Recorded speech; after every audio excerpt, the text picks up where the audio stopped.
இலங்கையின் வடமேற்கே சிலாபம் தெதுர்ஓயாவில் நீராட சென்று 5 பேர் உயிரிழந்த சம்பவம் பெரும் சோகத்தை ஏற்படுத்தியுள்ளது.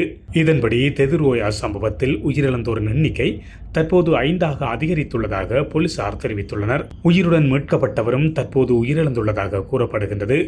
10 பேர் கொண்ட குழு ஒன்று கிரிபத்கொடையிலிருந்து சிலாபத்திற்கு இன்றைய தினம் சுற்றுலா சென்றுள்ளனர்.